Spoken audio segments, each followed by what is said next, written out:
ఇంకా వీళ్ళిద్దరికి పెళ్ళే కాలేదు కానీ అప్పుడే వీళ్ళ పెళ్లి వీడియో ఓటీటీ డీల్స్ గురించి కూడా సోషల్ మీడియాలో మాట్లాడేస్తున్నారు.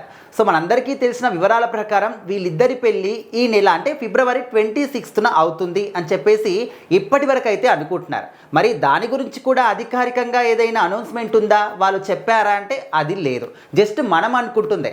అండ్ ఇంతకుముందు ఈ రోజు వరకు ఏమనుకున్నారు, 14th అంటే వ్యాలంటైన్స్ డే రోజు పెళ్లి చేసుకుంటారు, ముహూర్తం ఫిక్స్ అయింది, అప్పుడే ఫిక్స్ చేశారు అని చెప్పేసి అన్నారు.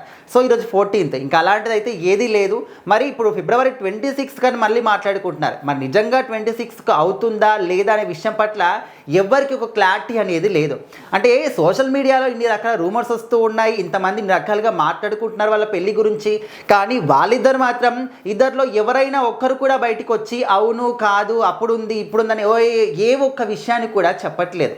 అంటే జనాలు అనుకుంటున్నప్పుడు, ముఖ్యంగా ఓన్లీ జనాలనే కాదు, మీ ఫ్యాన్స్ ఉంటారు, మీ ఫ్యాన్స్కైనా మీరు సమాధానం చెప్పే ఒక బాధ్యత ఖచ్చితంగా ఉంటుంది.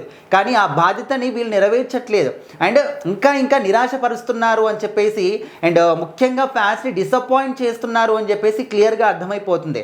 అండ్ ఎప్పటి నుంచో కూడా వీళ్ళిద్దరు ప్రేమించుకుంటున్నారు అని చెప్పేసి ప్రేక్షకులకు తెలిసినప్పటికీ వాళ్ళు ఏ విధంగా అన్నా కూడా అప్పుడు కూడా ఏమాత్రం స్పందించలేదు. ఓకే, అప్పుడంటే రూమర్స్ కాబట్టి ఓకే స్పందించలేదు, కానీ అందరికీ ఎంగేజ్మెంట్ చేసుకొని షాక్ ఇచ్చేశారు. అప్పుడు కూడా ఎవరికీ చెప్పలేదు. కనీసం ఈ పెళ్లి విషయంలో అయినా కొంచెం క్లారిటీ ఇవ్వండి అని చెప్పేసి ప్రేక్షకులు కోరుకుంటూ ఉన్నారు. సో వీళ్ళిద్దరి పెళ్లి వీడియోకి ఓటీటీ డీల్స్ అనేవి కుదురుతున్నాయని చెప్పేసి అయితే ఒక వార్త నెట్టింట చాలా హల్చల్ చేస్తూ ఉంది.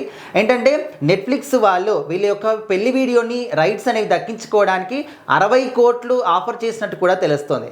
కానీ వీళ్ళు మాత్రం దాన్ని ఈజీగా తిరస్కరించారు అని చెప్పేసి కూడా తెలుస్తుందన్నమాట, బయటకు వచ్చినటువంటి ఇన్ఫర్మేషన్ అది. అంటే చాలా గోప్యంగా, అంటే చాలా ప్రైవసీగా వీళ్ళ పెళ్లి వీడియోస్ కానీ పెళ్లి కానీ ఈ విధంగా ఉండాలి అని చెప్పేసి అయితే విజయ్ దేవరకొండ గారు కానీ రష్మిక గారు కానీ కోరుకుంటున్నారని చెప్పేసి అంటున్నారు. ఎందుకంటే ఇప్పుడు ఆల్రెడీ అందరికీ తెలిసిందే వాళ్ళు ప్రేమించుకుంటున్నారని చెప్పేసి, పెళ్లి చేసుకుంటారు అని చెప్పేసి. అండ్ ఆ పెళ్లి కూడా మనకందరికీ తెలుసు రాజస్థాన్లోని ఉదయ్పూర్ ప్యాలెస్లో జరుగుతుందని చెప్పేసి. సో అక్కడికి కూడా అందరూ చాలామంది సెలబ్రిటీస్, ఈ విధంగా కాకుండా అతి కొద్ది మంది సెలబ్రిటీస్ వాళ్ళ యొక్క బంధుమిత్రులు చాలా క్లోజ్గా ఉండే వాళ్ళు మాత్రమే హాజరవుతారని చెప్పేసి చెప్తూ ఉన్నారు. అండ్ ఆ తర్వాత హైదరాబాద్లో జరగబోయేటటువంటి రిసెప్షన్కి అందరినీ ఆహ్వానిస్తామని చెప్పేసి చెప్తున్నారు. సో ఏదేమైనప్పటికీ కూడా పెళ్లి వీడియో ఓటీటీ డీల్స్ అనేవి 60 కోట్లకి నెట్ఫ్లిక్స్ వాళ్ళు ఆఫర్ చేసినప్పటికీ వీళ్ళు మాత్రం దాన్ని ఈజీగా తిరస్కరించేశారు. మరి ఈ పెళ్లి డేట్ విషయంలో మాత్రం కొంచెం కన్ఫ్యూజన్ అన్నమాట. 26th అని చెప్పేసి అంటున్నారు, కానీ అది నిజమా కాదా అనే ఒక విషయాన్ని మాత్రం బయటికి వాళ్ళే చెప్తే బాగుంటుంది అని చెప్పేసి అయితే ఫ్యాన్స్ ఫీల్ అవుతున్నారు. మరి చూడాలి ఎప్పుడొచ్చి బయటికి చెప్తారు ఏంటి అని.